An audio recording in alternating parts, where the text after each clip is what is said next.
ఒకనాడు కూడా కాంగ్రెస్ పార్టీ జెండా పట్టనటువంటి వ్యక్తిని వేసిన.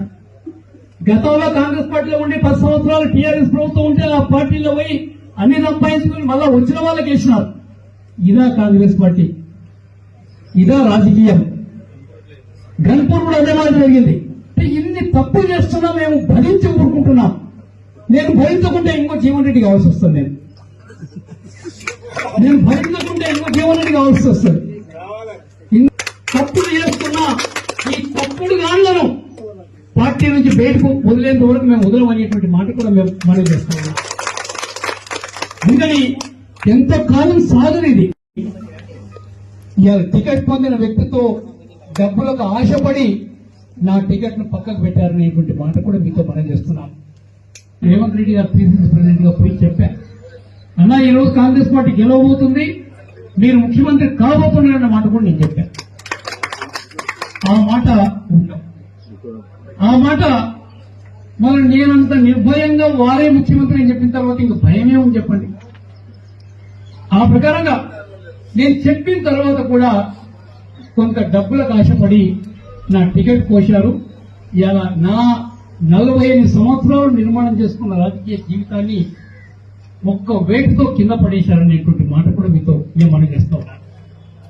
నేను పడిపోతే పడిపోవచ్చు, కానీ ఇలా వనపడితే నియోజకవర్గాన్ని పూర్తిగా నాశనం చేశారు.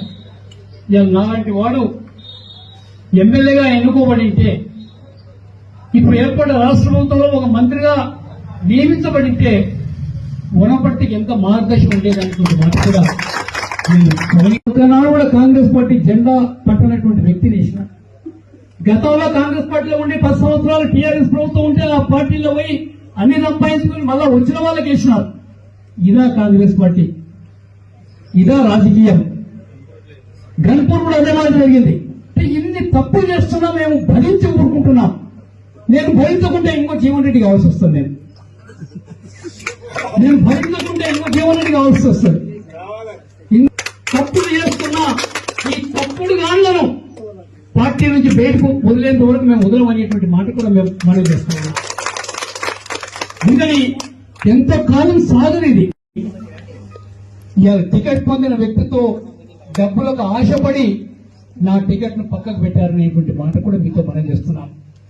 రేవంత్ రెడ్డి గారు పిసిసి ప్రెసిడెంట్ గా పోయి చెప్పారు, అన్నా ఈ రోజు కాంగ్రెస్ పార్టీ గెలవబోతుంది, మీరు ముఖ్యమంత్రి కాబోతున్నారన్న మాట కూడా నేను చెప్పాను. ఆ మాట మరి నేనంత నిర్భయంగా వారే ముఖ్యమంత్రి అని చెప్పిన తర్వాత ఇంక భయమే ఉంది చెప్పండి. ఆ ప్రకారంగా